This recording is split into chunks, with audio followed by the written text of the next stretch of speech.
So right now, where are we right now? So should we use this Chinese channel, or should we all use the English channel for the Chinese interpretation? Chinese interpretation can just use Chinese channel. Okay, and so English channel will be the floor song only. So we will only do one-way interpretation, not two-way, unfortunately. Okay, all right. Sorry about that. That's fine. That's fine. Thank you. So good morning and good afternoon, and this is the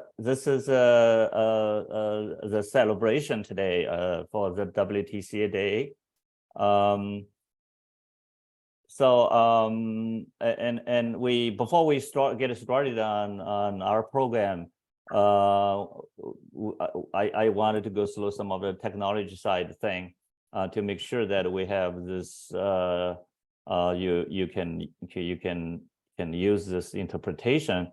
If you look at the bottom of this Zoom screen, you see an icon called interpretation. And then if you click it, and then you can see this first thing option called original audio, which is right now, it's if you do English, then you should just English speaker, you should just click this. And then the second thing is English.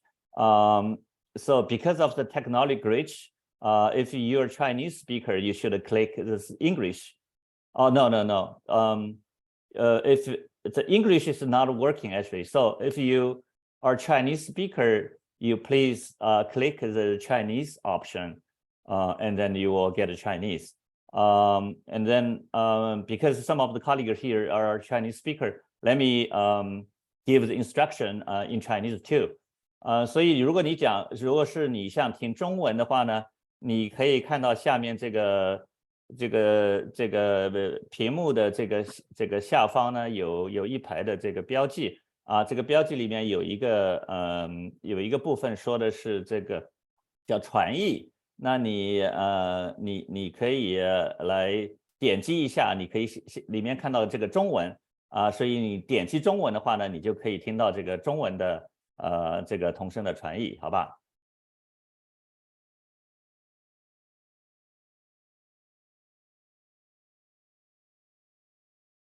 All right. So well, thank you everybody for participating in today's program. Today's celebration is hosted jointly by WTCA Asia Pacific Regional Advisory Council and the Asia Pacific Regional Office. A little bit of background information about the WTCA Day. It was designated by the United Nations 21 years ago to honor WTCA's contribution to global trade promotion. We celebrate this special occasion every year around the globe. This year marks the 21st anniversary of the WTCA Day. And we would like to take a look at the status of exhibition industry in the world and also in the Asia Pacific region. Joining us today are Mr. Kai Hattendorf, Managing Director and CEO of WFI, as well as a panel of WTC executives from leading exhibition operations across Asia Pacific region. After that, we'll give a brief update on our Asia Pacific regional meeting in August. With that, I would like to invite Ms. Pamela Pasquale, Chairman and CEO of WTC Metro Manila and the Chair of WTCA Asia Pacific Regional Advisory Council, to give celebration remarks and also introduce our keynote speaker today. Pam. Thank you, Scott. You know, around this time every year or on the week of June 12th, we gather to celebrate and continue to give recognition to the 21st anniversary of the WTCA Day. As Scott mentioned, this occasion is made important because it is in fact the United Nations that recognize the WTCA and its network of WTCs for encouraging and facilitating trade and promoting economic development worldwide by bringing more than 320 cities from nearly 100 countries together. The WTCA Day is made even more relevant today as we embrace and celebrate our wins coming out of the recent challenges of the COVID-19 pandemic, and now forging stronger to the future like never before to reach milestones higher than ever. Today, we will talk about what that future holds, most especially for exhibitions and conventions, an industry that is one strong pillar of the WTCA. Now, to jumpstart this discussion, it gives me an even bigger pride to introduce our keynote speaker, an immensely big person and yet kind and generous with his time that he has agreed to speak to us today. He is the managing director and CEO of UFI, the Global Association of the Exhibition Industry. In this very important role, he is responsible for all UFI activities and events globally, as well as the operation of its Paris headquarters, as well as offices in Bogota, Brussels, Dubai, Hong Kong, and Shanghai. He also currently serves as president of the Joint Meetings Industry Council, the Global Council of International and Global Associations that serve the business events industry. Prior to his current role, he worked in the exhibition industry for numerous years in senior management positions at Messe Frankfurt's global headquarters, focusing on transformational issues ranging from digitization to marketing and communications. His previous career also includes leadership positions in marketing and strategic communications, as well as in strategy and product development in the ITC and media industry for the Deutsche Telekom Group, the DPA Group or the German press agency, and a fintech startup.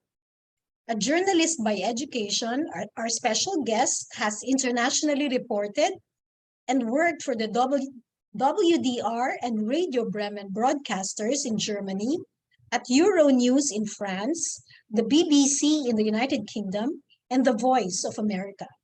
He holds a master's degree from the American University in Washington, D.C. My dear colleagues in the WTCA, ladies and gentlemen, please extend a warm welcome to Mr. Kai Hattendorf. Thank you, Pamela, and good morning from Maastricht in the Netherlands, and happy WTC Day. I'm here today because we are starting our European Events Week for UFI, bringing hundreds of our members together to discuss the development of our sector. And I'm just so happy that you in Asia are so many hours ahead on time zones that it is possible for me to be with you early before our own event starts. Pamela, I also noticed that I've become quite old if my CV takes 3 minutes, so I have to prepare a shorter version for next time. But I'm thrilled to be with you, and especially to discuss the comeback of our sector and what is up next. You instilled a lot of optimism in let's go beyond where we have been before the pandemic, and that's very much the spirit that we see in the exhibition industry around the world. Now, if I can share my screen and if I press the right buttons, give me a second here, then I have a few slides ready for you. And the Zoom controls are on top of the other controls. There we go. So to talk a little bit about the exhibition industry in the post-pandemic era. First of all, for those of you who are not too familiar with UFI, we are the global trade body of the exhibitions side of the events industry business. We represent more than 50,000 industry professionals and have around 56 national and regional industry associations servicing our sector nationally or internationally in our membership as well. Our mission is simple: to represent, promote, and support the business interests of the exhibition industry around the world. And we do that with a committed team headquartered out of Paris and with the regional offices that you already heard about. So it is important to have in mind when we talk about World Trade Centers in your community and the trade part of it, that our industry, the exhibition industry alone, has a huge economic impact. And we've calculated that just before the pandemic based on 2019 data, which was the best year our industry ever had. And it will not remain the best year our industry ever had for long as things stand, because we will surpass that. But I will get to that in a minute.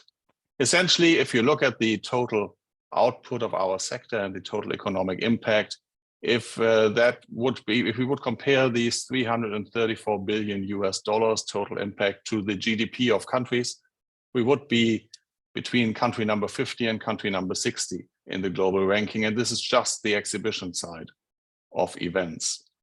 So it goes without question that an industry that hosts more than 350 million visitors a year, that is hosting around 5 million businesses exhibiting, is an important factor.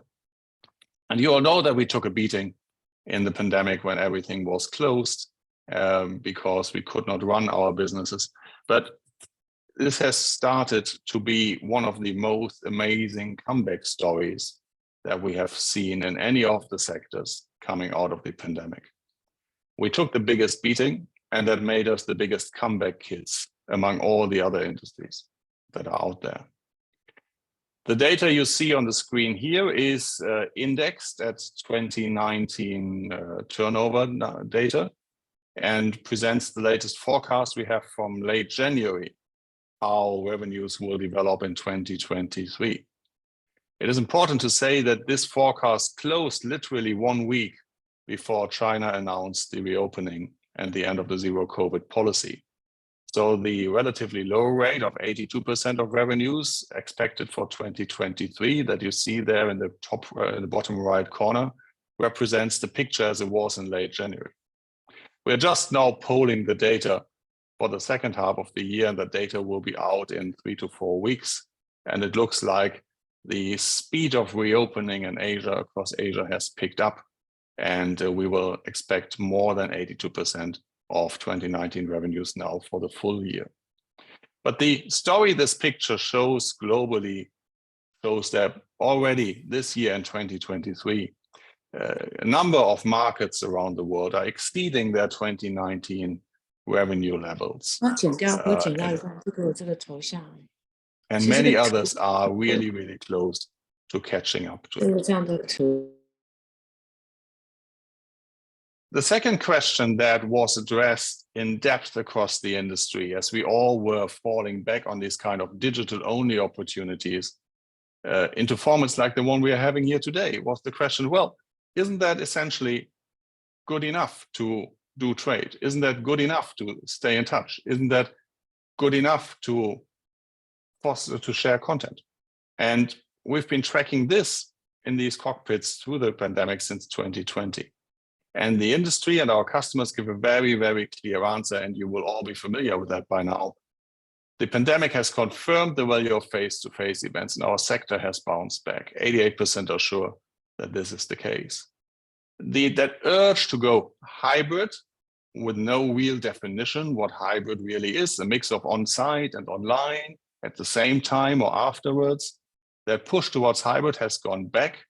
But still more than half of the industry believes there's value in it, in combining an on-site show, an on-site trade show, an on-site show floor with digital offers.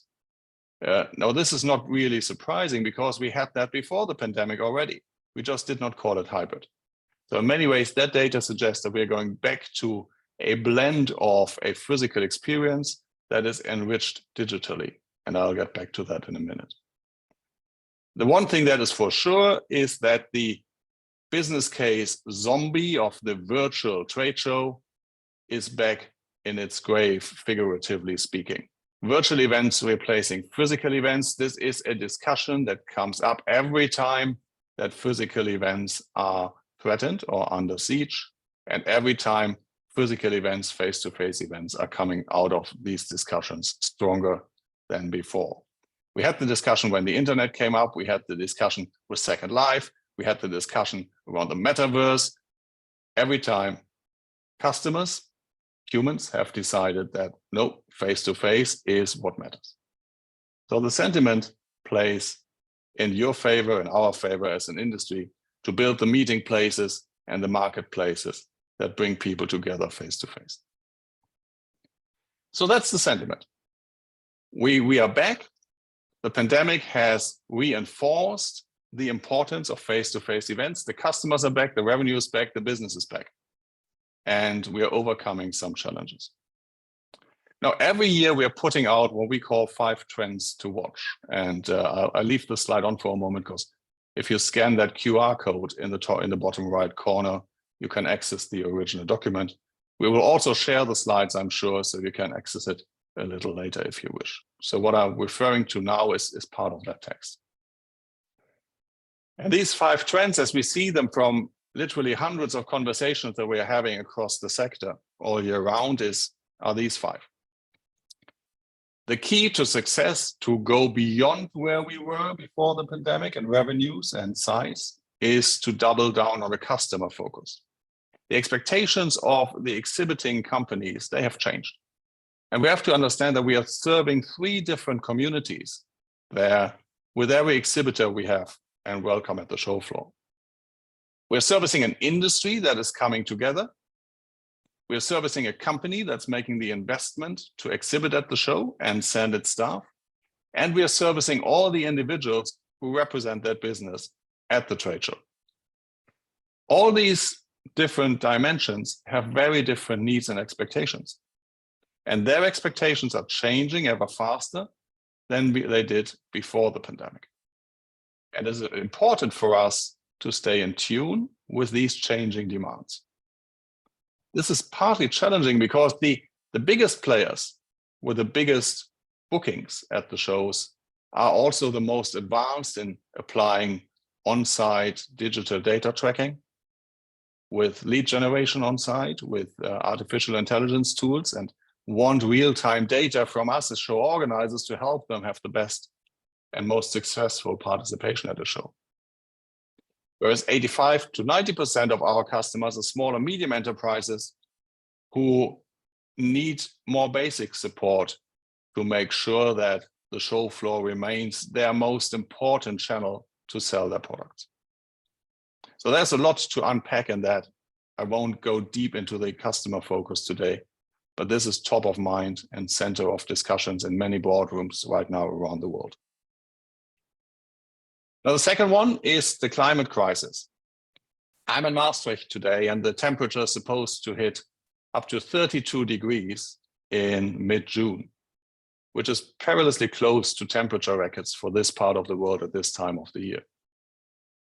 You have forest fires in Canada that led to bad air alerts on the US East Coast.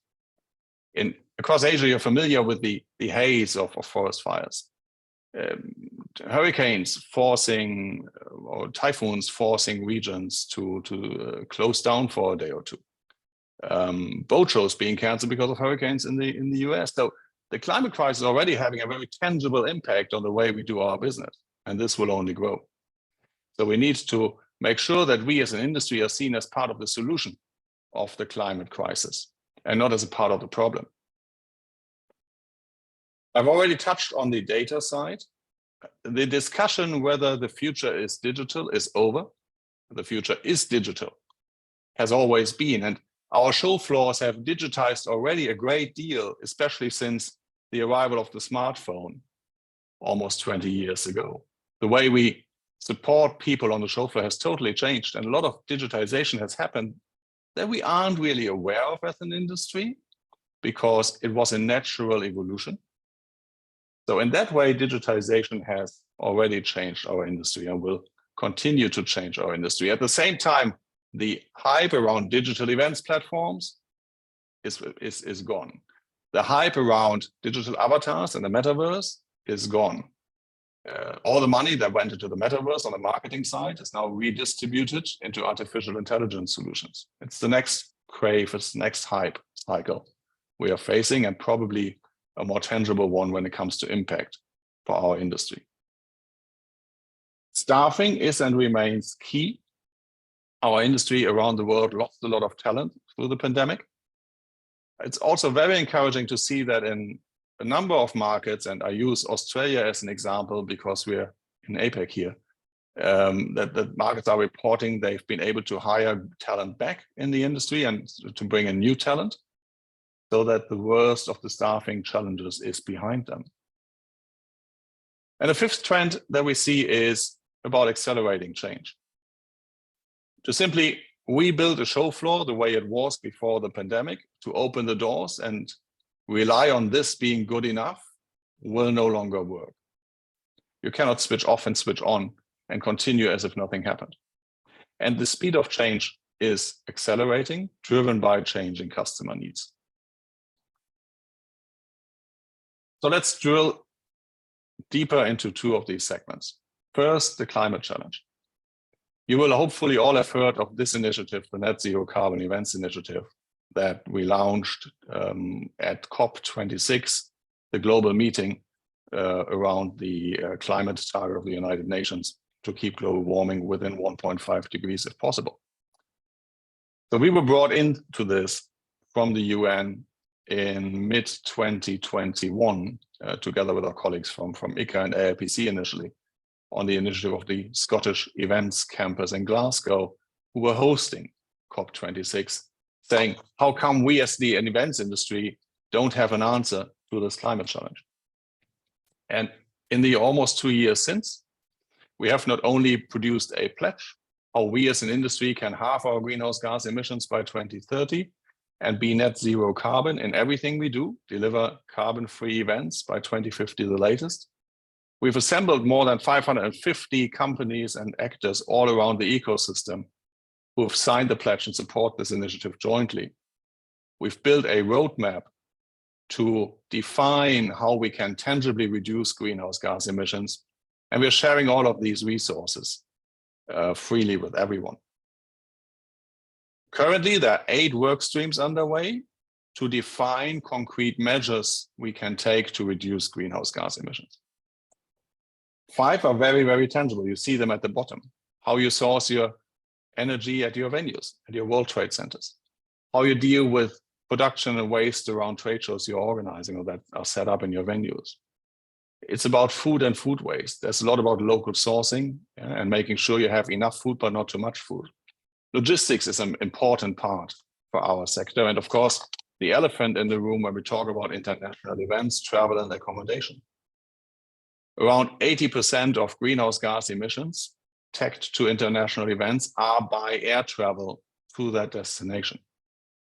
And that is nothing that we as event organizers can directly influence, but it's something where we can change the formats and where we can give encouragements to our customers to act differently. But also where we have to work and rely on airlines or transport and hospitality sectors to come up with their respective solutions. The beauty of net zero carbon is that we can have these conversations on a global stage provided by the United Nations. And the United Nations are supporting this as the initiative from the event sector. There are 3 transversal work streams, because if we say we want to halve greenhouse gas emissions, we have to measure them and we have to report. So these are about the currencies, what do we measure and how?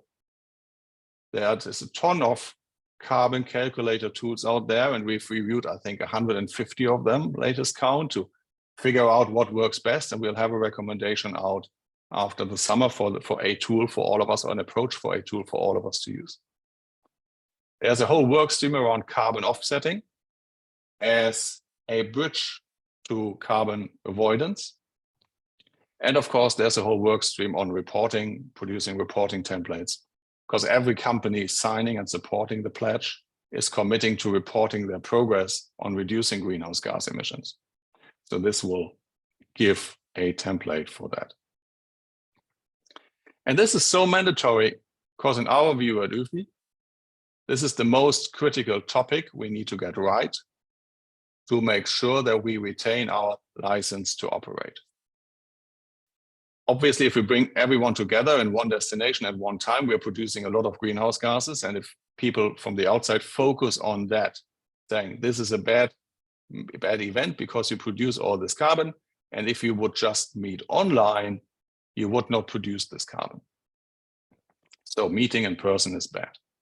And we have to show them how many trips are actually prevented by bringing everyone together and how much we can save CO2 or avoid the production of CO2 by having one central event and not everyone around the world decentralized. So this is a huge, huge issue for our sector.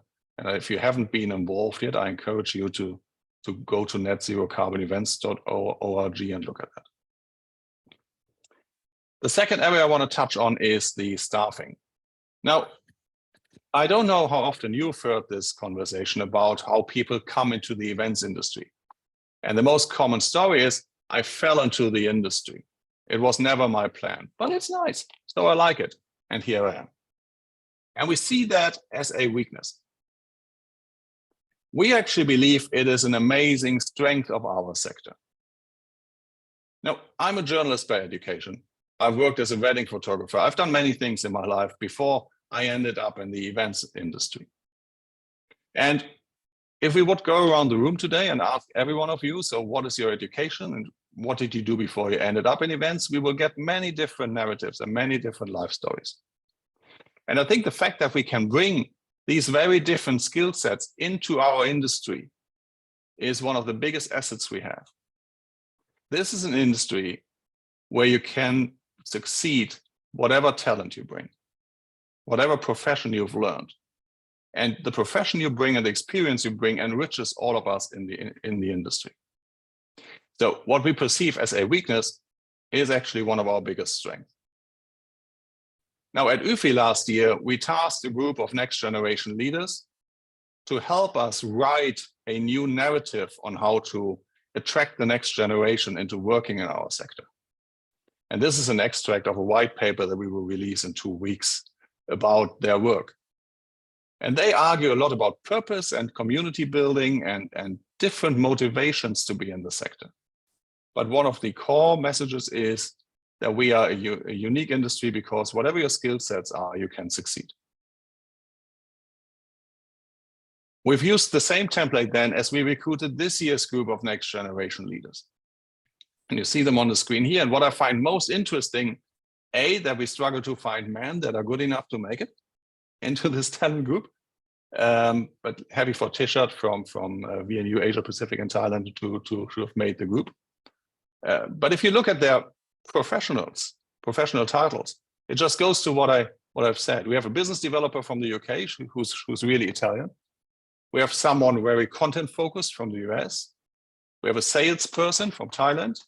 We have a data analyst from Egypt. It's a role that didn't exist at Informa 3-4 years ago.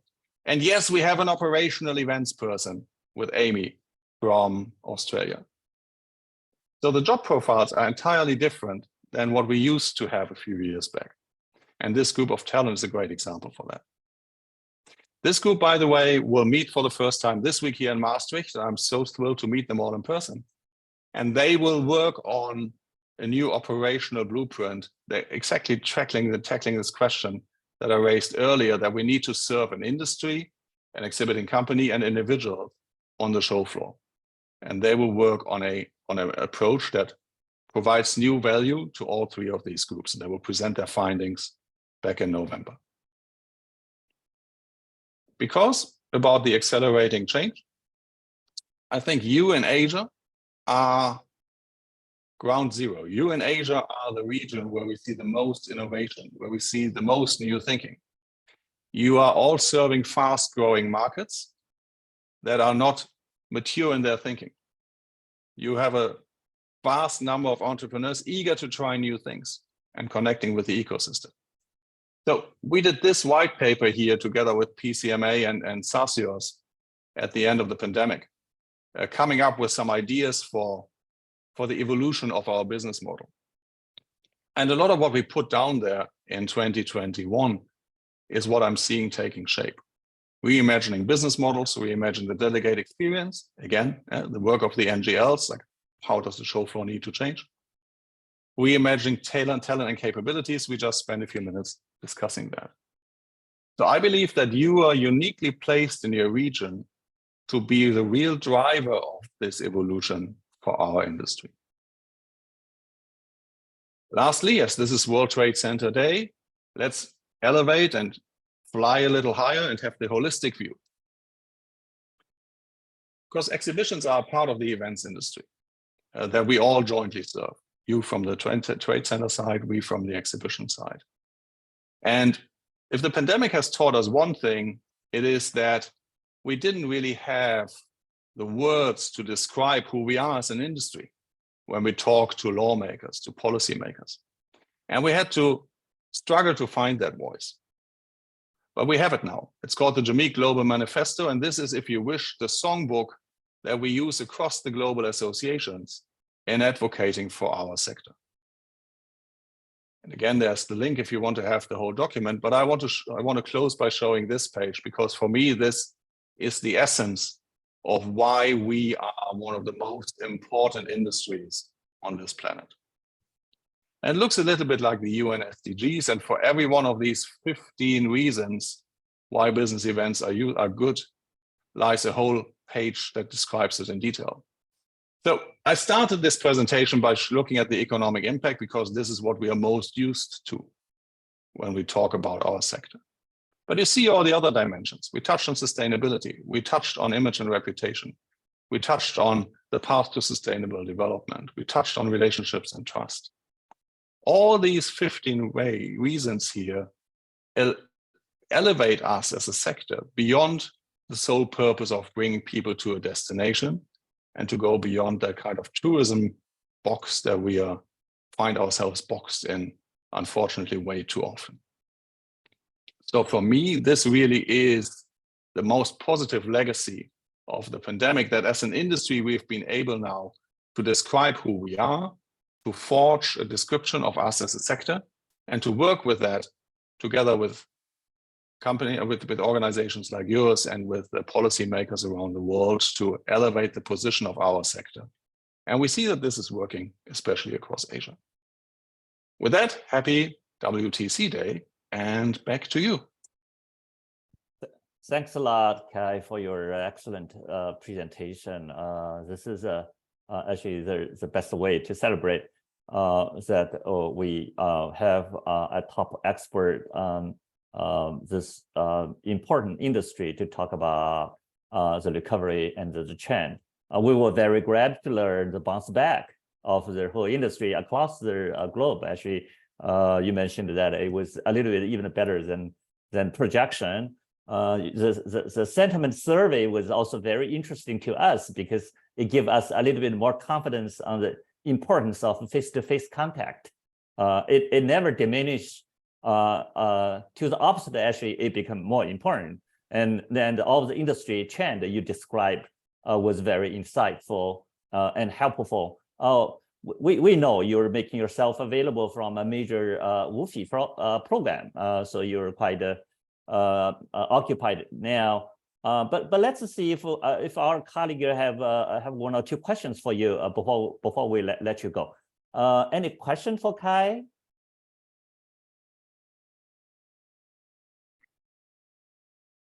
Hi. Yes, Dr. Ibrahim always has a question. Dr. Good to see you Ibrahim, again. good to see you, Kai. Thank you for your very lovely and informative presentation.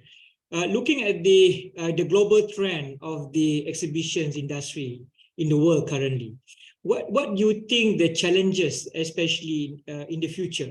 Because now we are facing about a global phenomena in terms of food security. At the same time, in this, you can see what happened, especially within a certain part of the world where there's a war, for example. But from your perspective, what is the future challenge you can see, and then how to overcome? Because we want people to travel. Because as for me, for the business travelers, they are also tourists. So this is something that we need to nurture. Thank you very much. I think the biggest challenge is different in every region. obviously, this very event last year, we held it in Poznan in Poland, 100 kilometers away from the Polish-Ukrainian border, and we held it 7 weeks after Russian troops went into Ukraine and started that war. So that was our biggest challenge back then. In America right now, the biggest challenge in North America is whether or not there will be a recession. In other parts of the world, it's accessibility. China's recovery on international attendance is held back by the still too few flights going into the country and out of it. Internationally, the biggest challenge for international visitors to go into the US, if they don't already have a visa, are visa wait times. So the challenges are very, very different. But what they all have in common is there are challenges we faced before. They are not black swans. We've been through inflation. We've been through recession. We've had to deal with war situations in regions. We've had shortages on the administration sides. We can manage these. So right now, the challenges are handling things that are very operational in many ways, but we are not in uncharted territories. So I fail to see the one global challenge because it is like business is ultimately local, the challenges are local. The overarching two major challenges as an industry that we have to get right are climate and digital. Thank you, Kai. Well, thank you so much, Kai. Any more question? We can allow one more question for Kai. Well, I just like to say, Scott,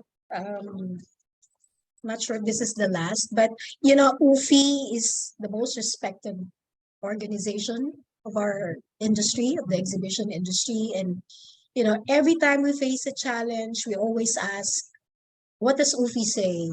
Or when is the report of UFI coming out? What's the survey say? And so being an UFI member ourselves, because World Trade Center is an UFI member, it's really a valuable credential for us to be able to carry that logo, that trademark, as part of our WTCA business. And you know, I just like to put it out there that you know, you know, if you work in a in the industry that's global in nature, global in scale, it's really very helpful that you know you're backed by and supported by brands that are widely recognized in the industry. And I'm just very fortunate, our company is just very fortunate that, you know, we carry the WTC brand as well as the UFI trademark, you know, and so, you know, if UFI would be able to convince my colleagues in the WTCA, you know, to be members themselves, that would be great, right? So that we get a good critical mass of UFI members amongst our colleagues in the WTCA. Absolutely.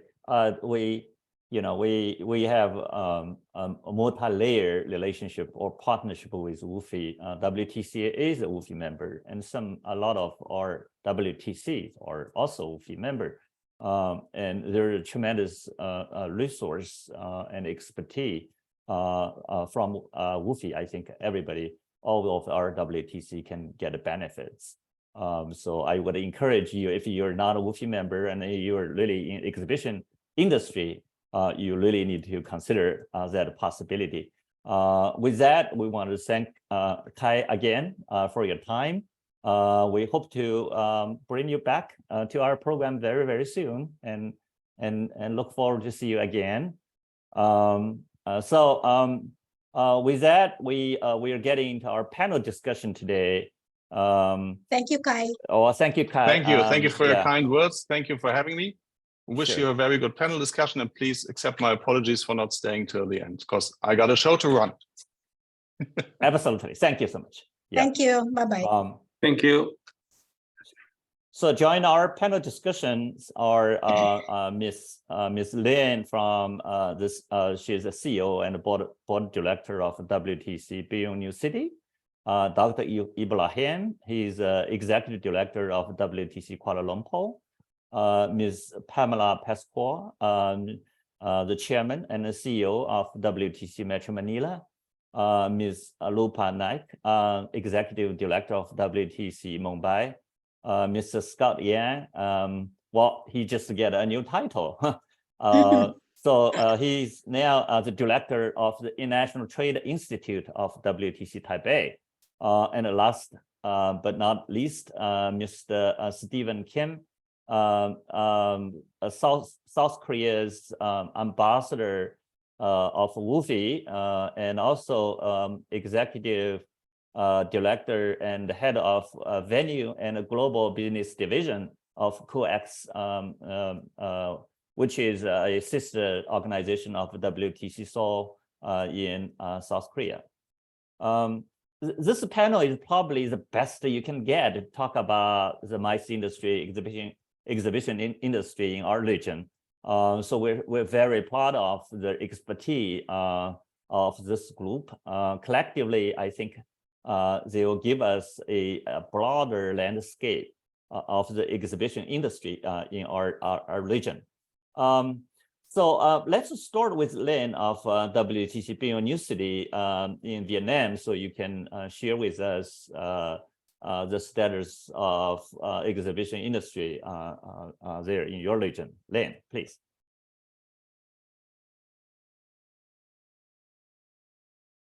Lynn, you're muted. Lynn, yes. Yes, I'm ready. So, so this is good afternoon from Vietnam, and I'm very happy today with all of the colleagues from WTC and also especially from Stephen Kim from COEX, who already accept my invitation to join in this special section for celebrate WTCA Day today. And actually, we just met in Frankfurt, and this was the time from WTC Binh Duong University from Vietnam. We are trying our outreach to the international network. So for World Trade Center Binh Duong University, we are very new compared to other WTC. We have just graduated 3 years anniversary last year, and this is the 4th year this year. So one of the critical points from WTC Binh Duong University that we need to develop exhibition industry in Binh Duong province, which is next to Ho Chi Minh City, around 30 kilometers. So actually, when people talk about exhibition, people immediately think about Hong Kong, think about Shenzhen, think about Seoul, think about Beijing in Asia Pacific. And of course, they also think about Manila. So that is not about Vietnam. So when people bring the product to Vietnam for the trade show, they immediately think about Ho Chi Minh City next to us, or Hanoi, our capital. So why and what we have done in order to develop the exhibition industry in our very new region, which is never have any name in the map of the exhibition industry. So that is the request from our chairman of the IDC, the mother company, in order to ask us, please do it. So at the beginning, we already have different research background in over the world, and one of the interesting things is that we believe that World Trade Center Association will be the first one in order to support us to leverage the exhibition industry. So that's why we try our best in order to become the WTCA members. So given that, we believe that the exhibition could support by WTCA Association.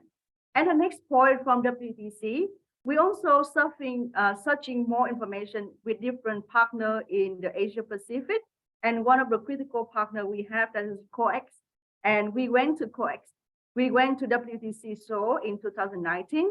We have a look in different areas, in different angles, in the infrastructures, as well as the service they provide. So finally, after 2 years, we have developed our complex, which is 250,000 square meters, and including convention center, exhibition center, tower, and in the future, we also have the commercial area. So given that, we are very new into the market, and Vietnam is also new into the market. And the next questions from our side is that how we can bring the crowd to this empty area we have now. 250,000 square meters is not a small area. And how we can fulfill the area with the events. So at the beginning, at that time, we got a very serious situation that was COVID. We started in 2019, and in 2020, 21 was COVID. We didn't know how to do anything with the COVID situation. So we started first with the virtual events. And later on, when the markets opened a bit, we continue with the hybrid event.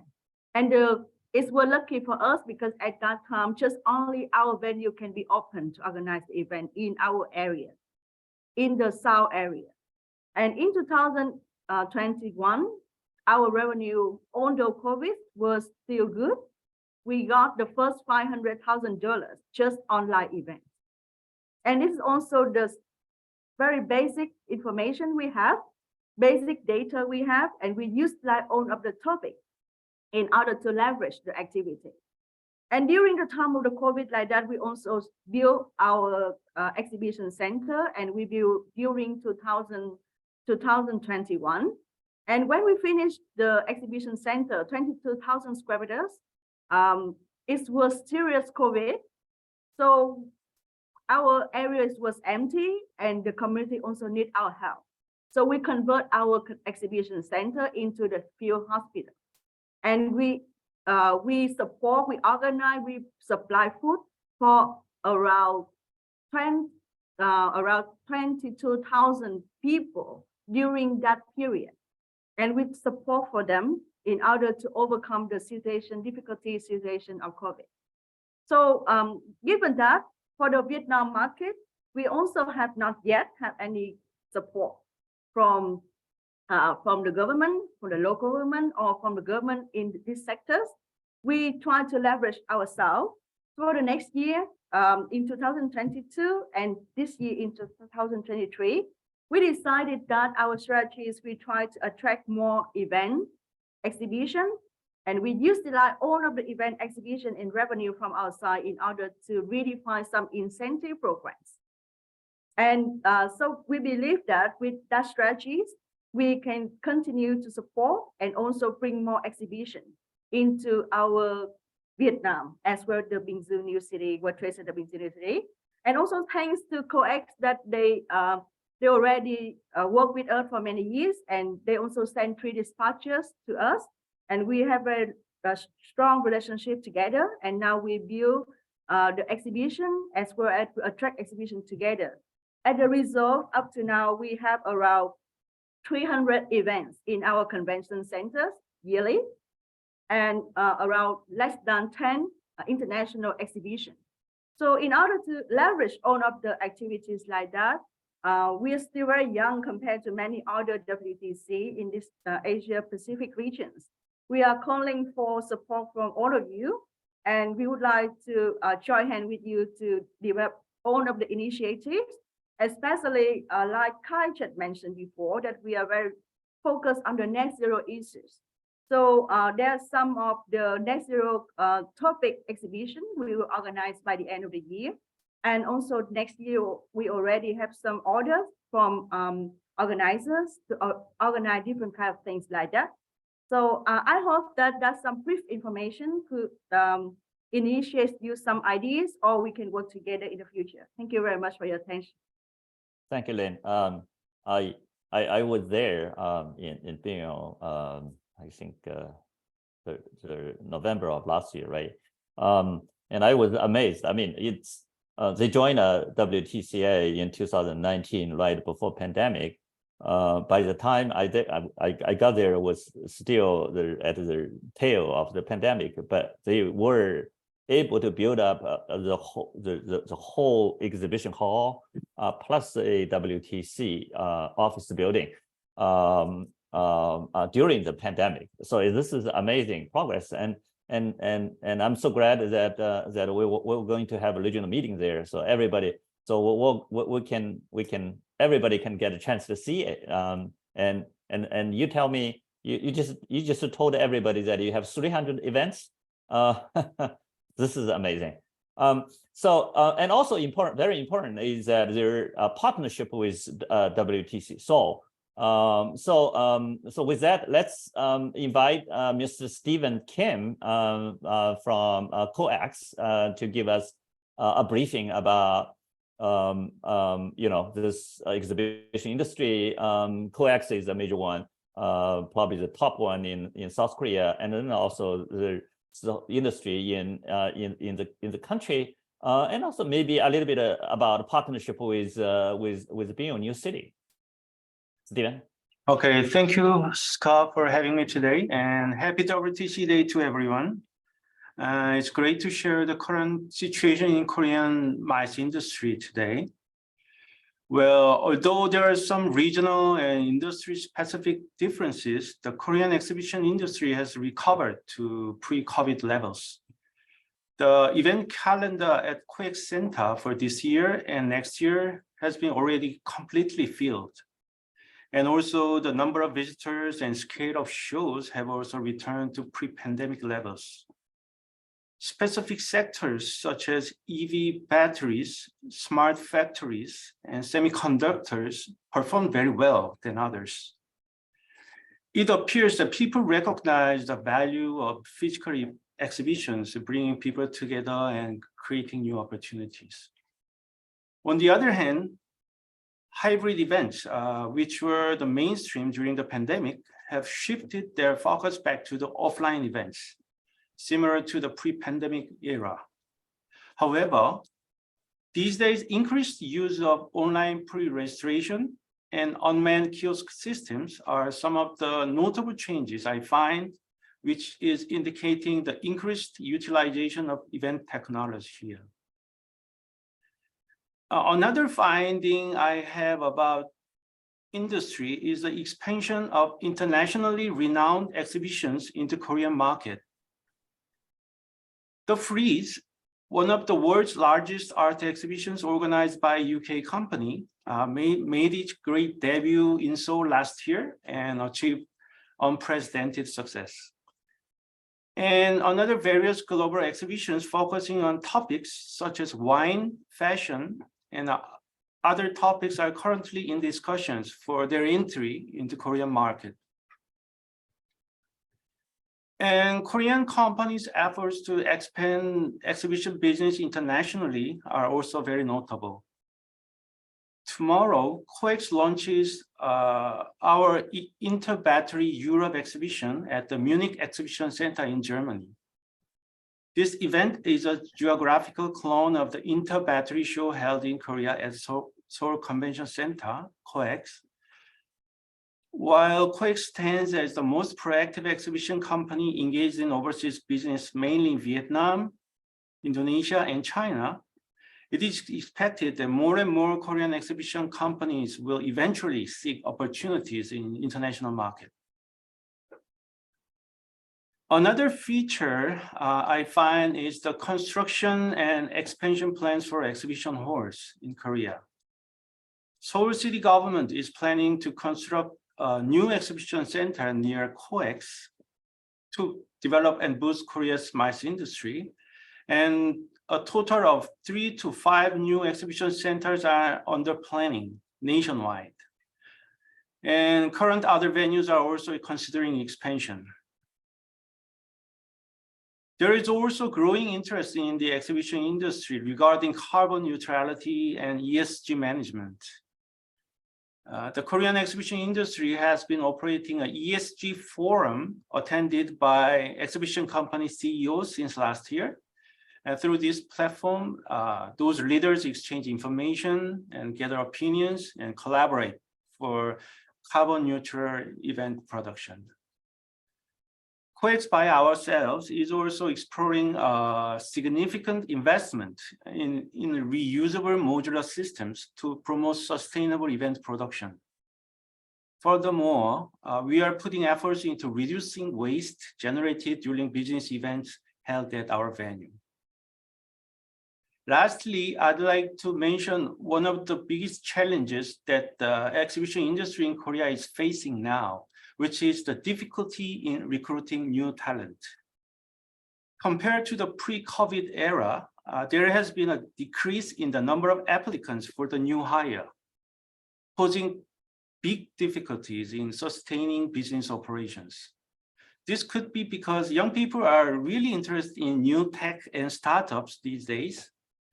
It might be a good idea for exhibition companies to hire foreign talent or adjust their hiring strategies to appeal to the younger generation Z and millennials. These are the main findings about Korean exhibition industry today. Thanks for listening. Thank you, Stephen. Thank you. And it's great. It's great to hear that there's a recovery of exhibition industry in South Korea, and also there's a lot of challenges that you mentioned, that the sustainability, the staffing, all the things. I believe a lot of WTCs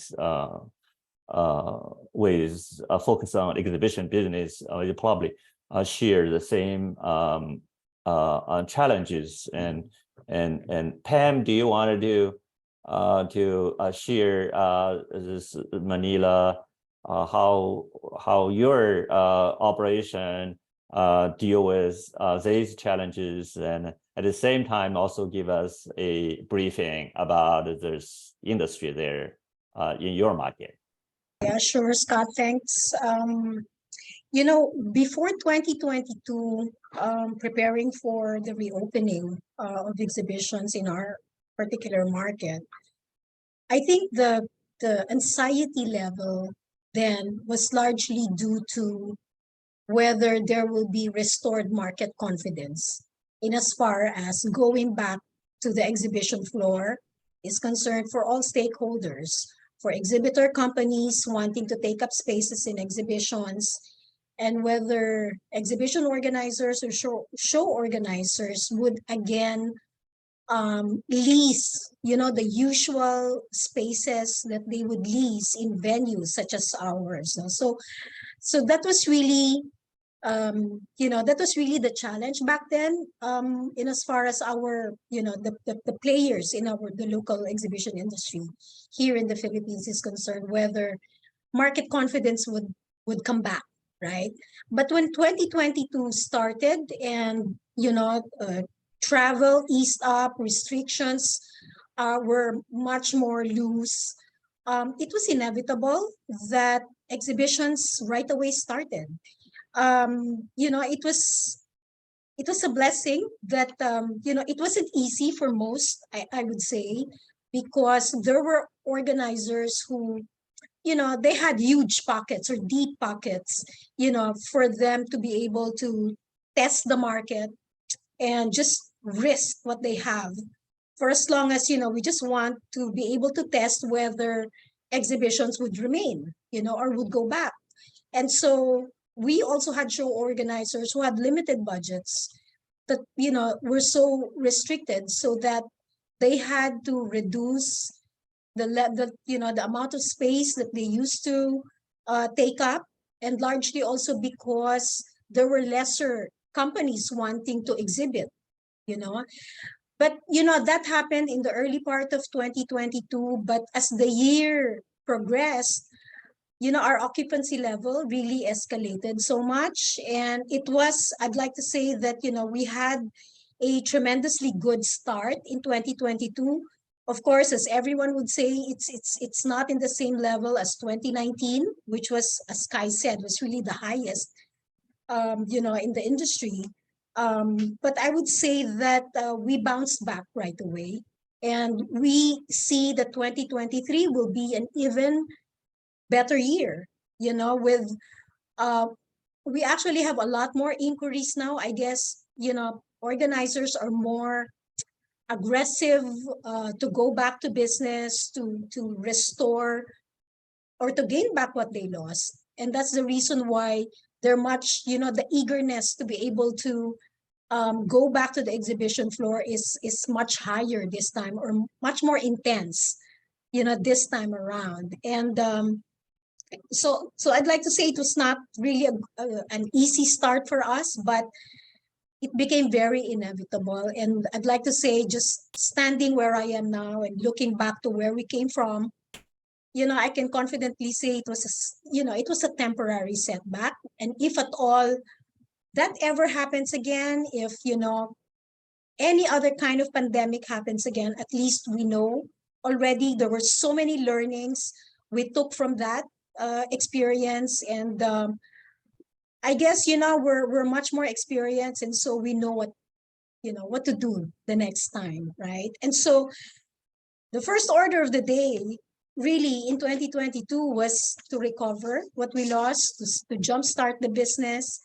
And now in 2023, we're looking more towards growth and innovation. So I guess the strategy that we are putting into place for our company is really no different from the trends that Kai discussed earlier. And this is really more on making sure that our venue is future-proof, with all the many changes that's happening in the industry. Sustainability is, I think, the key, right? And because show organizers now have intelligently evolved as well, they now know how to choose the right venue for their profile of events that they're staging. And, they also want to prioritize venues that practice sustainability and have eco-friendly initiatives that are already put in place. They want to choose venues that optimize energy efficiency by shifting to energy efficient systems and equipment. They choose venues that implement, waste management strategies. Because one of the key challenges for venues hosting large events is that these events inevitably generate sheer volume of waste. And, from packaging materials to food waste and, disposable items, the accumulation of trash can be overwhelming. So a well-designed, waste management system in place can tackle that and mitigate environmental consequences. So I'm not saying that we're practicing that now, but we're attempting to progress towards that. There are also, organizers that have embraced, digital solutions. So they choose venues that are actually practicing that as well. Organizers have already started to choose venues that, communicate and educate through the use of digital signage and display screens throughout their buildings. And these are actually visual cues to communicate commitment to sustainability. So I guess that's there's so many more that, initiatives that we want to put in place, but we want to start with, those that are close to our hearts, and that's really operations related. That's important to our clients. And we're investing time and resources in order for us to evolve our business into, an energy efficient and sustainable business. And by the way, in closing, I'd just like to say that, before COVID happened, one would question whether the exhibition industry is a sustainable industry to begin with. And, my answer to that is, what better way to prove sustainability if your exhibition business is back, is right away back in business after 2.5 years of being, non-operational. And, because people just really want to experience products and services face to face, and that personal experience and that physical experience of, doing trade on the floor is really something that will never go away. So I'd like to end with that, Scott. Wow, thank you. And I totally agree that this technology thing is not like, we see technology get accelerated during pandemic for sure, but technology is nothing new, right? Even before pandemic, where the digital transformation already get started. But the one interesting you can see is that it never diminish the role of face-to-face, and to a certain extent that the face-to-face becomes even more important in this transformation.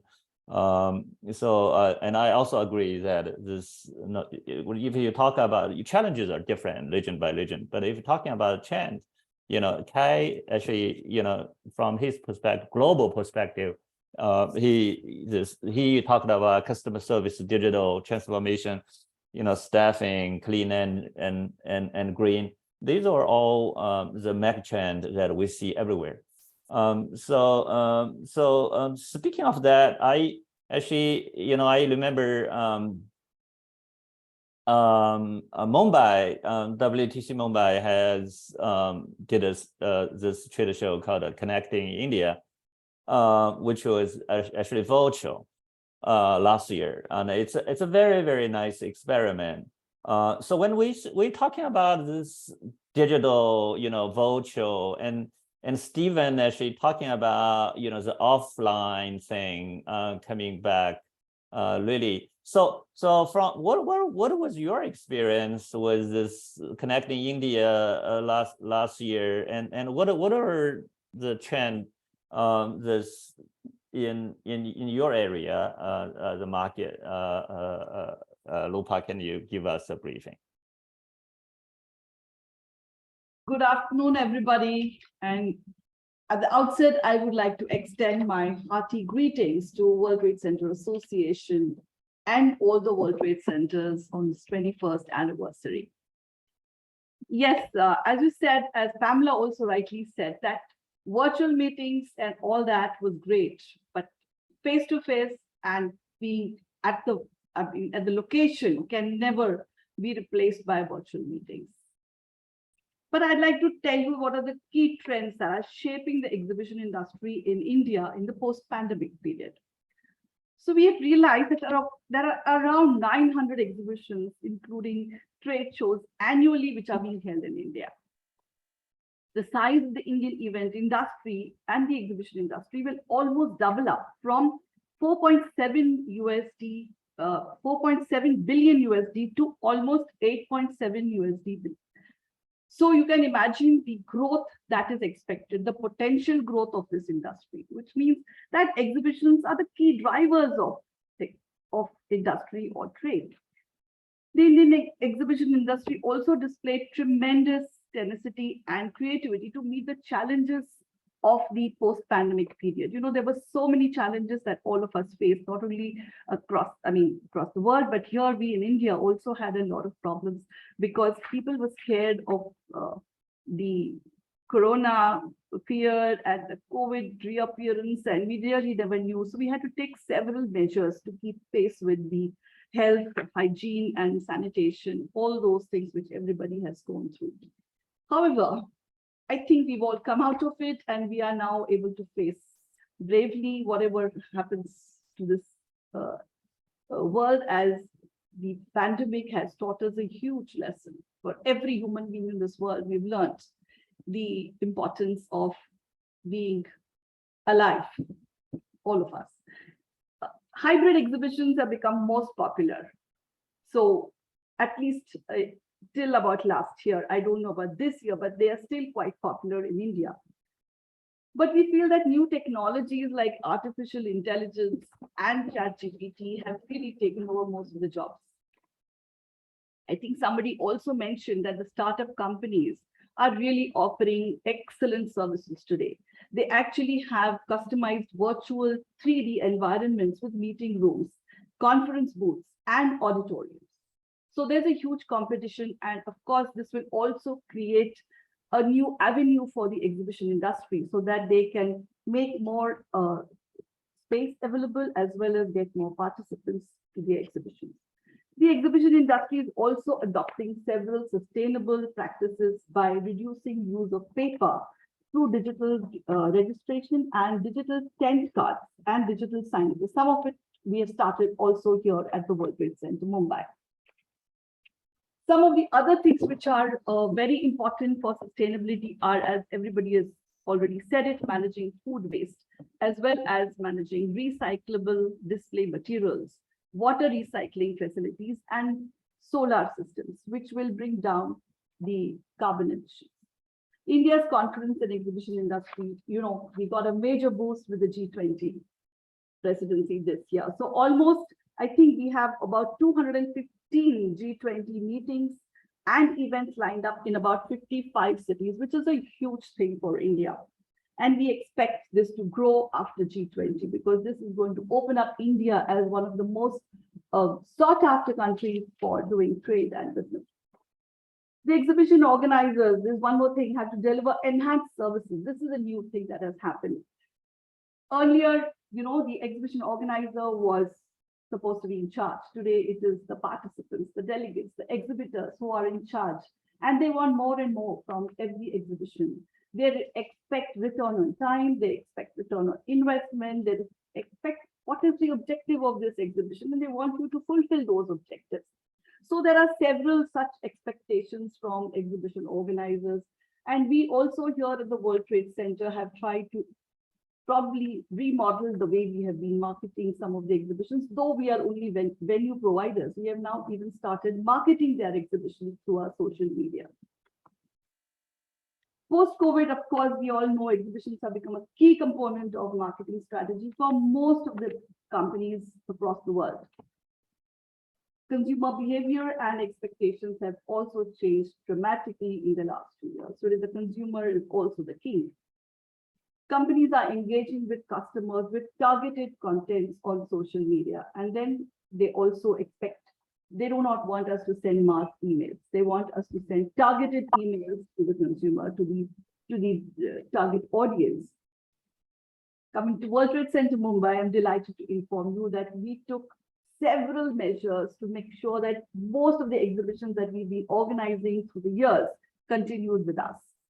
Some of them, of course, moved on. We got new exhibition organizers.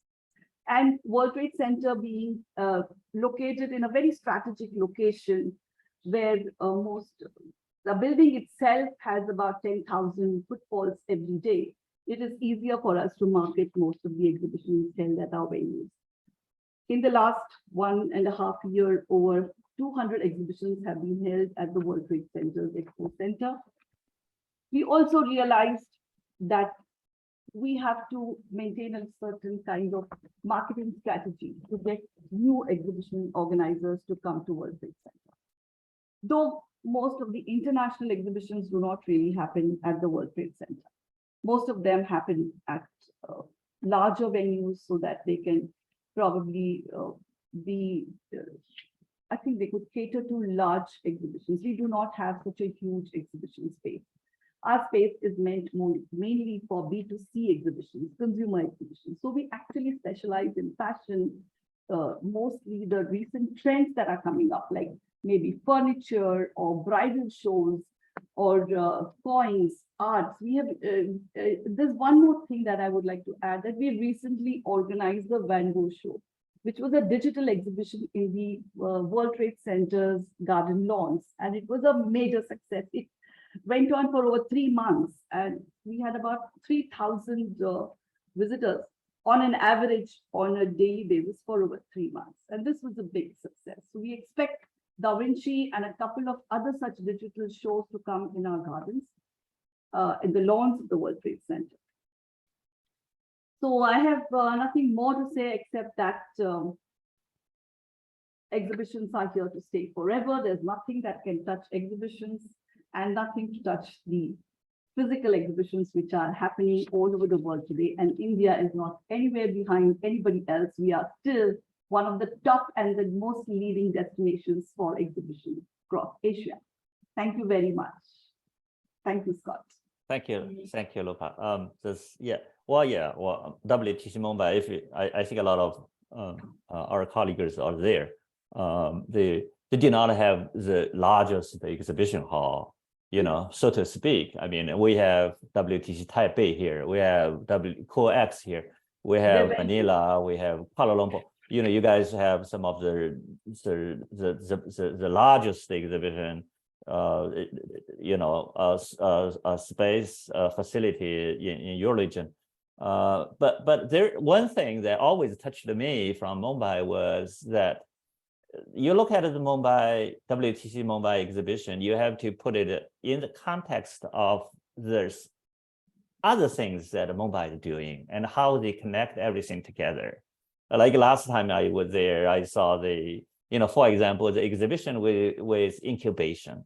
Like from exhibition, they develop a class for women to develop their skills so they can really make contribution to like India initiative, like making in India, because you need a skill and women need to participate, and they're doing that. These are type of thing that is really, really good for community and for WTC to do. I think, in terms of scale, it's not big, but in terms of contribution, it's huge. Yes, So- we recently organized the 3 courses which are going on for skill development. One was on hygiene, which is going to provide jobs to them in housekeeping, in hotels, in big corporate houses. We also did a geriatric care. So there are almost about 20, 30 young women, ladies, young girls who were taught how to look after the aged, and they've all been employed in hospitals. So this is a part of the government of India's training program to get employment for most of these, school dropouts. So we are doing a lot of skill development programs in the year. Thank you, Luca, and thank you, thank WTC Mumbai for all you're doing to help. So speaking of the sustainability and also innovation, it's also, I know it's also some of the favorite topic for Dr. Ibrahim. So can you give us a briefing of this industry and recover in Kuala Lumpur and Malaysia? Thank you, Scott. Happy World Center Day. My name is Dr. Ibrahim. Currently, I'm a Group Managing Director of World Trade Center Kuala Lumpur. And at the same time, today I would like to shed light on the exhibition industry in the post-pandemic era, a dynamic sector that has shown, for me, remarkable resilience and promises a bright future. I would like to share you, there's only 3 slides, at least we can focus with my sharings. And the exhibition industry is experiencing a healthy growth trajectory as evidenced by the global market estimated for me a staggering 19.7 billion USD in 2022.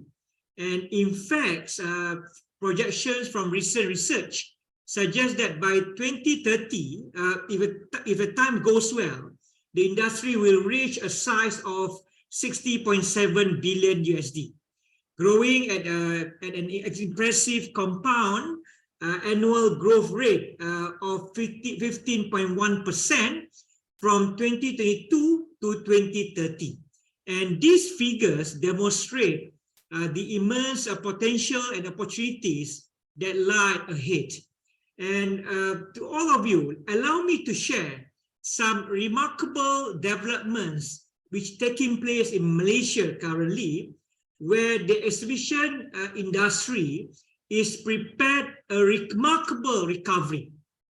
As we know, we had 2 years lockdown. There is no exhibitions, there's no revenue, but thanks God that we still can sustain. Sharing with you, the Malaysian Convention and Exhibition Bureau, myself, has already secured, and as for this year, 88 future business events, which are expected to attract over 104,000 delegates. And these events are estimated to contribute an impressive economic impact of Ringgit Malaysia 1.47 billion from 2023 to 2030. And how this figure comes in, where the incorporation of augmented reality, AR, virtual reality, VR, and increased bandwidth enriches the immersive experience from the participant. In Malaysia currently, we try to change the mindset from MICE, meeting, incentive, convention, experience, and exhibition, to business event industry and business event economy, With that, the hybrid model combining physical and virtual elements has gained immense popularity, opening up new avenues for reaching broader audiences. And in this evolving landscape, the metaverse offers significant opportunities for exhibition organizing, providing a digital realm where participants can interact and explore. The adoption of non-fungible tokens and NFTs supports market growth, while enhanced internet network capabilities facilitate large-scale adoption of exhibition organizing. And the widespread usage of smartphones serve as a driving force behind the growth of the exhibition industry, enabling seamless access and participation. And virtual events continue to evolve, offering convenience, accessibility, and unique experiences for attendees. And moreover, there is an increasing focus on sustainability, promoting environmentally responsible practices within the industry. For your information, I just come back from the launching of the Matre Digital Trade Platform by the Minister of International Trade of Malaysia, where we from the perspective of World Trade Center KL, we assist together, we work as a partners where to create this trend. And at the same time, this trend presents exciting opportunities for the exhibition industry to thrive in the post-pandemic era by embracing digitalization, leveraging technology, and exploring innovative approaches. For me, exhibition organizers can create dynamic and engaging experiences for participants, and the global market projections indicate substantial growth potential as a community and global citizens. And we are ready to embrace these opportunities. For me, we have overcome the challenges posed by the COVID-19 era, and now is our opportunity to benefit from the positive changes these trends bring to the exhibition industry. As we move forward, it's very important for the exhibition industry players to adapt the changing landscape and embrace the hybrid model. Mega hybrid events combining physical and virtual events hold tremendously potential and need to be a focal point for organizers. And by leveraging technologies such as RFID, geofencing, and wayfinding, we can enhance the overall attendee experience and ensure seamless navigation within exhibition spaces. QR codes and holograms provide interactive and immersive encounters, while social media and community forums serve as platforms for engagement and networking. On my last slide, in conclusion, the exhibition industry is poised for a remarkable recovery and growth in the post-pandemic era, and the global market projections indicate a significant increase in size, and Malaysia's recent achievement demonstrate the industry resilience and potential. By capitalizing on key trends such as digitalization, hybrid events, technological advancement, and sustainability, exhibition organizers now can create transformative experiences for participants. As we navigate the challenges and opportunities that lies ahead us, let us remember that the exhibition industry thrives on human connections, innovation, and creativity, and is our collective responsibility for the exhibition industry players and global citizens to embrace the evolving landscape and contribute to growth and success of the exhibition industry. And bear in mind what Kai from UFI has mentioned and shared with us. This is something that we need to work together as World Trade Center Station. And I agree what Pamela said. We hope that we can be the members of UFI. Of course, I know the challenge is that the fees is quite expensive. with certain people and certain players of World Trade Center members, but we hope that this is something that we can discuss, especially from the headquarters for benefit for all of us, especially for the WTC. Once again, thank you for your attention, and I wish all of you a lovely day ahead and happy World Trade Center Association Day. Thank you, Scott. Thank you, Dr. Ibrahim. And we had a tremendous challenge during pandemic. There is no question about it. But we didn't waste the time. Emerged with so many good ideas. It's not totally a reset, but I think the industry will definitely emerge stronger than pre-pandemic. With that, I would like to invite Scott Yan from WTC Taipei. You look at his title in our flyer. He was a deputy director of Taipei Nangang Exhibition Center operation. But we just learned today that he became the director of International Trade Institute. So it's a big promotion to him. So let's congratulate Scott together. He is actually, we knew each other for many years, and it's an old friend. Scott, can you go ahead and share with us about this exhibition industry, MICE industry in Taiwan, and also the opportunity and challenges there. Okay, thank you, Scott. Thank you for your kind words of greeting.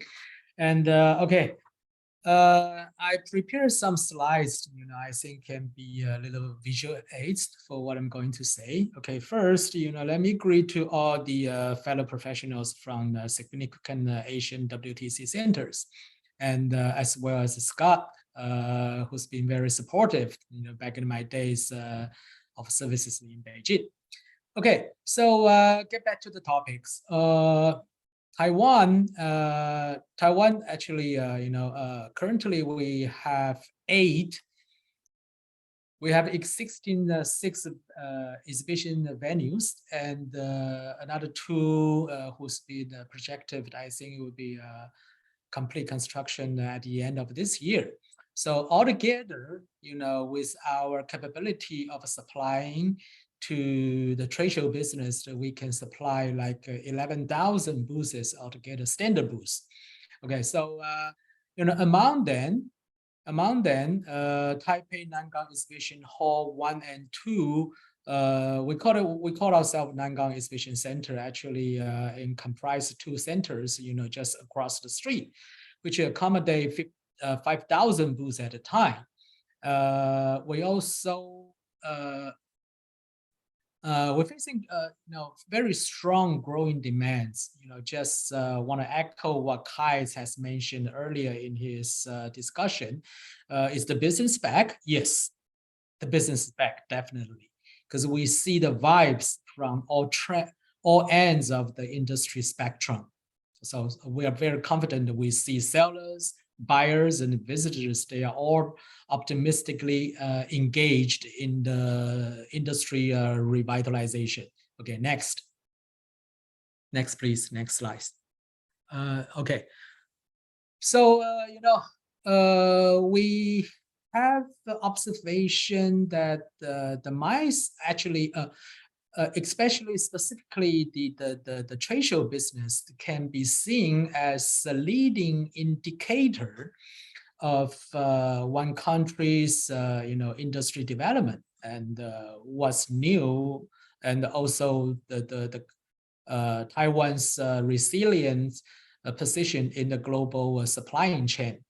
So I come up with this map that introducing to you all the industry clusters from the north tip to south end of Taiwan, and the word I have marked with red are basically AI related industries. So this brings me a pleasure to introduce to you that this year's, the year 2023, is a Computex, which is the second largest computer or IT related trade shows in Taiwan, has once again exceeded its own previous reputation, because this year we successfully invite the CEO and founder of NVIDIA, James Huang, okay, to Jason Huang to Taiwan to give a keynote speech. You know that he basically occupies all the front page of all international medias. Okay, so basically, you know, with Taiwan as a powerhouse, technology powerhouse with resilience, and our trade show industry or in different sectors is booming, especially on the AI related, and right on the trend of the booming trend of the autonomous vehicle. Okay, next, please. Next slide. Oh, okay, this just give you a very quick idea about how friendly Taiwan is, easy accessibility to our friends from afar to come to Taiwan to enrich their MICE participation experiences. Okay, next slide, please. Next slide, please. Okay, well, talking about what Taiwan has been through for the past 3 years, I think Taiwan has no difference from all our peers, you know, in terms of MICE industry has encountered for the past 3 years. So I just come up this little graph to tell you that, you know, from the year 2018 and 19 is the year we have enjoyed the highest performance ever in terms of our MICE industry performance, revenues. Okay, and all the way down to the left corner of the graph, you will see that you know, even though from the peak year of 2019, we kind of like going down for the past 3 years, but last year from October to the end of the year, we do see a good trend of the business pace has picking up, you know, like dramatically. Okay, so I don't want to get into details of all the you know, all the numbers, but just give you like, you know, a chart to tell you the trends of how we see the business coming up in Taiwan's trade show or MICE business performance. Okay, next slide, please. Okay, Nangang Exhibition Center as the leading showcasing facility, state-of-the-art facilities in Taiwan in terms of providing all the MICE services or the trade show hardware and soft services. Our revenues or our business performance has in order or parallel with the Taiwan's MICE industry trend. Okay, so yeah, so you might want to click, help me to click on these slides. I have some percentage figures I want to show to my peers. Okay, please click on it. Okay, yeah, so okay, this is the percentage figure I want to show to you. So I make a comparison. For the first 6 months of this year, compared to our peak years of revenue, we already come up to 80% comparing to year 2019. And last year, the last season, together with the first 3 seasons that was still experiencing the pandemic period of time, and only reach 50% of the most greatest performance years. And the graph underneath, the graph above is the visitors already come up to 80%. Okay, and the graph on the second half of the graph,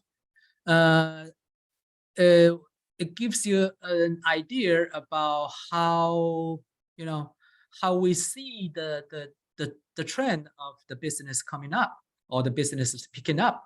Okay, so we estimate by the end of this year, we will we will achieve 83% compared to 2019. So given the momentum, and everybody knows move the oil tank is the most difficult at the beginning. So given the momentum we have accumulated, I personally think in the year 2024, we will definitely match what we have did back in our peakest years. Okay, so this is just give it a try. Okay, next slide, please. Okay, yeah, still using my center as an example, because this is, remember, this is two facilities just across the street facing each other. Okay, the Taiwan exhibition, the Nangang Exhibition Hall 1, we primarily, by design, this facility is primarily hosting large-scale exhibition and a conference and events as a secondary. And on the other hand, the Hall 2 is primarily hosting large-scale conference and conventions, while the exhibition, trade shows, or events as a secondary activities that we host there. So, with these two facilities, they kind of like, supporting each other. Remember, I mentioned that altogether, these two facilities can accommodate 5,000 booths at a time, and also with nearly 13 different sizes meeting room. And this is a sought after venue, I can promise you. Okay, so we see a lot of international bookings coming back, and even the international or associating, putting their inquiry of reserving spaces up to 2026, if I remember correctly. Okay, so next year, 24 will definitely be the big year of the year. Okay, for us. Okay, next slides, please. Okay, just like all of our colleagues today, so we understand that ESG is a major trend, and we also believe that even for those organizers, site inspection score sheet, technology, the technology application on hardware and software supporting, and ESG won't be on top of their score sheet.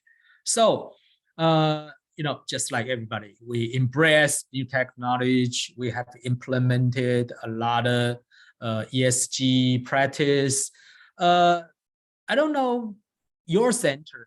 In my center, the air conditioning, the consumption of utility resources by by air conditioning and the lighting accounts for nearly 60% of our utility bills. So, save utilities, try to make it, sustainability, try to how to make energy works better than before, is we put in a lot of efforts. And we also introduce ISO system, those international certifying system to, either to push ourselves to the limits, to what we can do next, or to, represent ours to the to all the event organizers, how much effort we have put out, push ourselves into this effort, into this end. And also we try to, reach the emission target of net zero by 2050. So there's a long way to go. And Taiwan's exhibition authority work with UFI. At the end of last year, we have jointly released a sustainability white paper with 5 areas of focus: sustainability, impact, resilience, collaboration, and ownership. Okay, so that all gives him an idea of how much effort we have put into this. Okay, next slide, please. Next slide. Okay, and this is technology oriented, 5G, everybody's talking about that. And I think last week we have a big seminar talks about, the introduction or the concept of 6G. So, here, I think with all my colleagues, all my peers, and the 6G maybe next, next area we should be looking into. And, in Taiwan, we noticed that, other than those industry trade shows, we also noticed that after the pandemic, we see a lot of events or trade shows or exhibitions kind of incorporated with cultural elements, creative elements, and leisure elements. That means the 2B area is also, picking up very fast after 3 years, the demand being surpassed. So all the visitors, all the organizers, they want to satisfy, other than the business sector, they want to satisfy the consumer end. So a lot of event has been focused on this sport, gaming, gamified, gaming, even some, like entertaining, or singer groups from Korea. So a lot of leisure events has been happening. Okay, and the one thing I think all we experienced is for the past 3 years, considerable numbers of MICE professionals and employees have been forced to change job avenues. So one of the challenge now, currently for the Taiwan organizer or event organizer, trade show organizers, what they have been experienced for the past 3 months, or for the past few months, is they can't find enough manpowers. The recruitment speed has not matched up with the speed of the business revival. So I'm not sure, what's the situation in your area, but this is we've been, helping the event industry to try to find new talents and trying to train new talents for them, MICE talents for them. Okay, yeah, that concludes my introduction of what we have been experienced for the past 3 years and this 6 months. Thank you very much. Thank you, Scott. I really like this 2 paragraphs. This U-shape rebound. That was you see that happening across the region, which is really good. And then Exhibition Center, I was there several times. I think this is among some of the best in Burst facility, the hardware and the software. So we're quite behind the schedule right now. We can take 1 or 2 questions. Any question? If not, then I will. Catherine has a question. Catherine has a question. Please. Catherine, please. Unmute yourself, Catherine. Catherine, mute. Catherine, can you unmute yourself? Yes, can you hear me? Yes, please. Yes. Okay, thank you. Yes, no, I just want to make a few comments. Thank you, everyone. This was a great way to celebrate World Trade Center Day. Especially found few comments from different panelists that a recurring theme that came up. So one was the ESG initiatives that everyone is doing in every World Trade Center, and I think everyone recognized that ESG is a very important part of the future.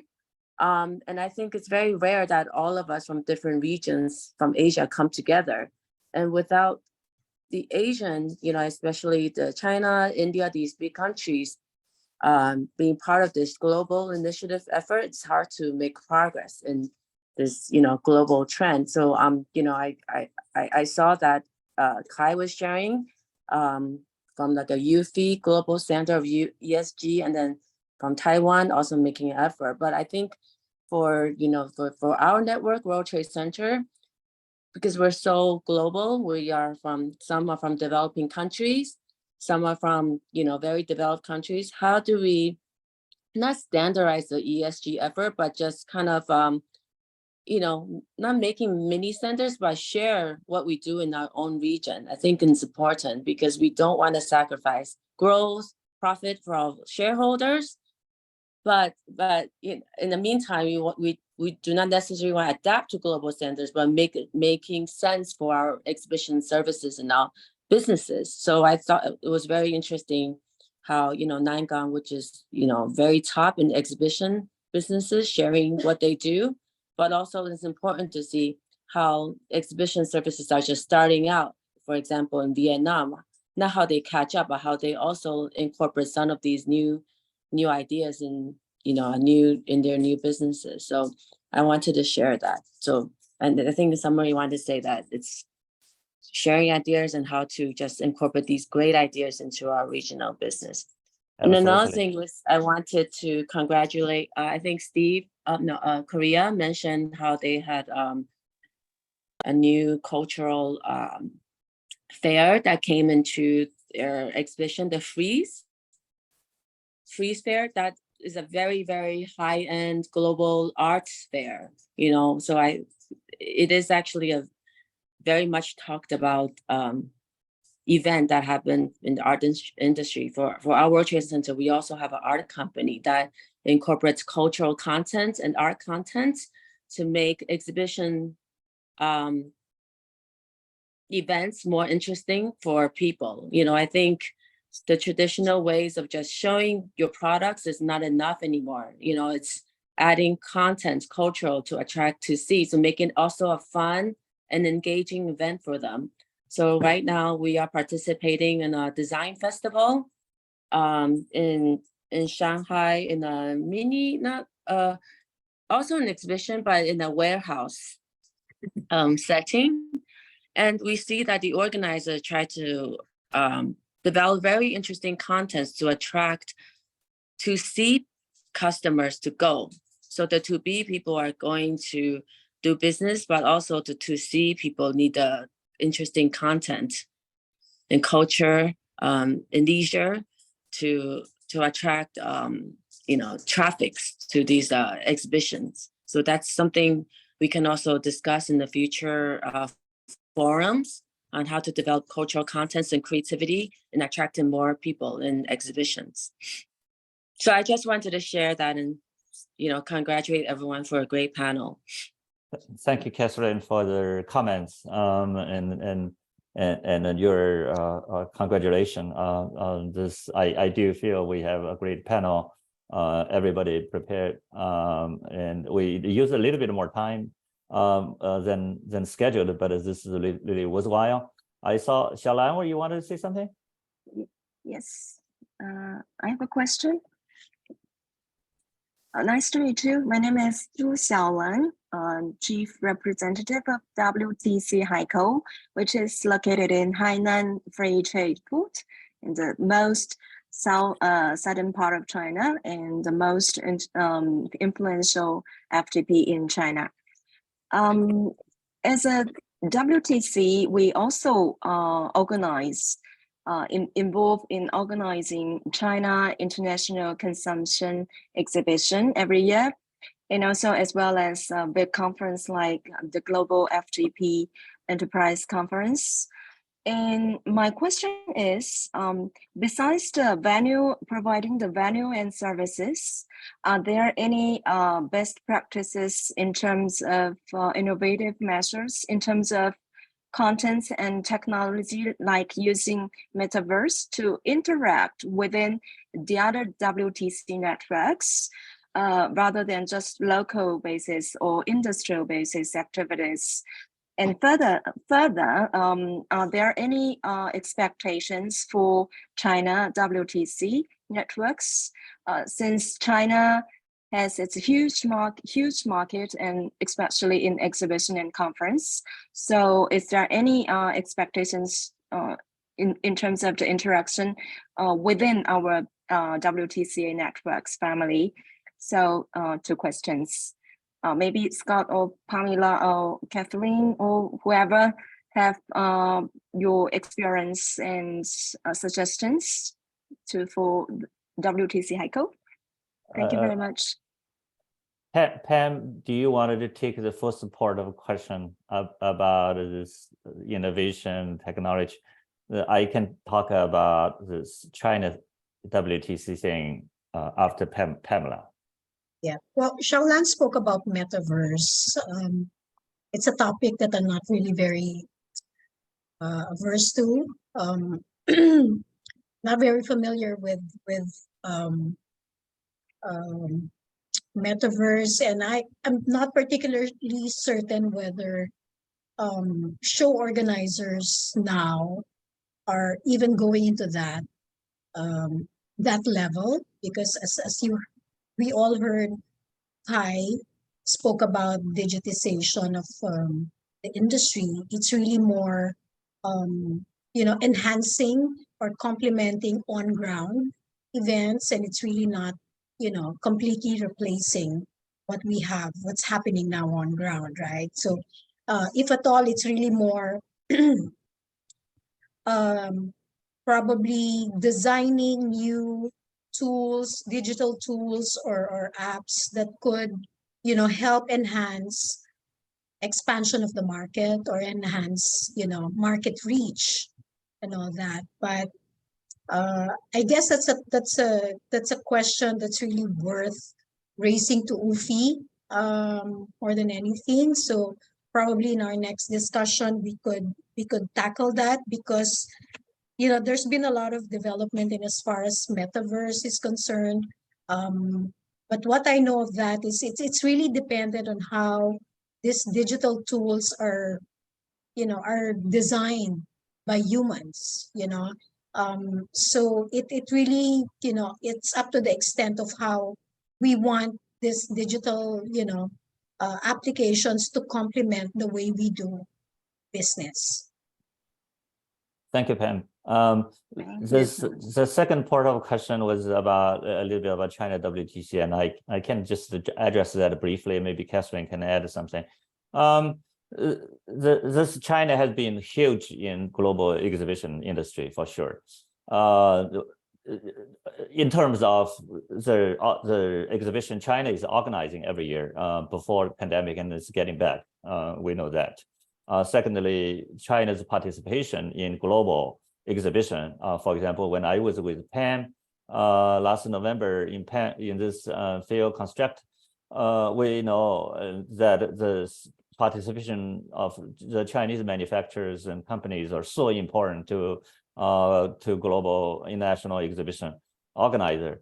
We know that it's not totally back yet because of this international travel thing. Flights were back and forth. China was not back to normal, as Kai mentioned and stuff. And even this time when we have organized a panel, we really wanted to have a Chinese WT to join us. So we checked with Shanghai, but unfortunately, the availability is just not there yet. So definitely we hope we have this regional meeting we're going to talk about. We'll have another bit major discussion about exhibition. So we're going to address that. That's my thing. Catherine, do you have any brief thing to add? Yeah, sure. I just have a quick comment. I had the pleasure of meeting Chairman Li from World Trade Center Hainan last month. So I know the progress of World Trade Center Haikou, and congratulate you from making really good progress on building a World Trade Center. I think the key for that area is more about the policy that's encouraging free trade zone in Hainan. So I think the marketability of that World Trade Center is on the duty-free aspect, and letting the global audiences know about the preferential policies of exhibiting there once their goods import there, with a lot of the duty-free policies that the Chinese government could give to global exhibitors on trade in that region. So I think that's important for the market for that area. Thank you, Catherine.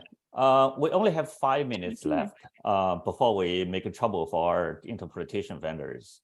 So I'm going to talk a little bit, just talk a little bit about this regional meeting. I know everybody, this Asia Pacific regional meeting, everybody wanted to know where we are, the status. I'm not quite sure if I have time for Lynn this time. So we're going to send out e-blast today, okay?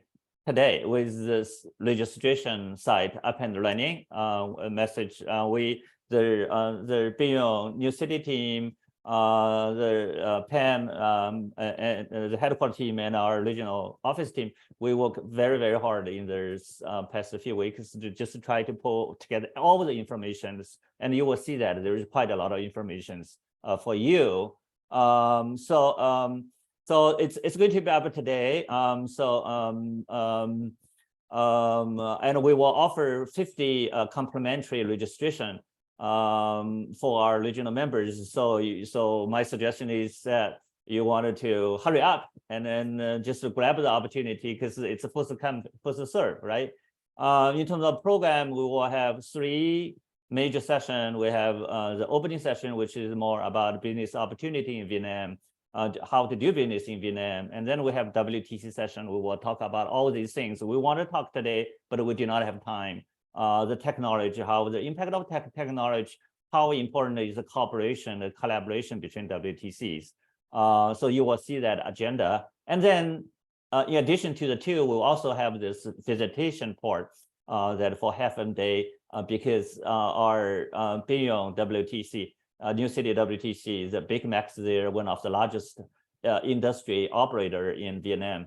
So they are going to showcase that to us. So that's pretty much it. And also this whole conference will offer simultaneous interpretation, Vietnamese, English, and Chinese. So you do not have to worry about language barrier. Just come to join us. All right. So I have to stop here because we're running out of time. Lane, I'm so sorry. We do not, because you should talk about that, but we don't have time anymore. So we're going to wrap up this program now. And I wanted to thank everybody for participating. And we look forward to seeing, if not all of you, but most of you in Vietnam for the regional meeting in August. Thank you. And bye now. Thanks. Thank you. Thank you. See you in Vietnam. Thank you. See you, Lynn. Bye. See you and bye-bye. Bye. Thank you, Lim. See you, Vietnam. See you. See you. All the best to you, Lynn. Thanks. Good luck. Thank you, Rupa. Thank you, the lecturer. Thank you, Scott See you, Young. Pam. Nice to see you. See you. Bye-bye. Bye-bye. Bye.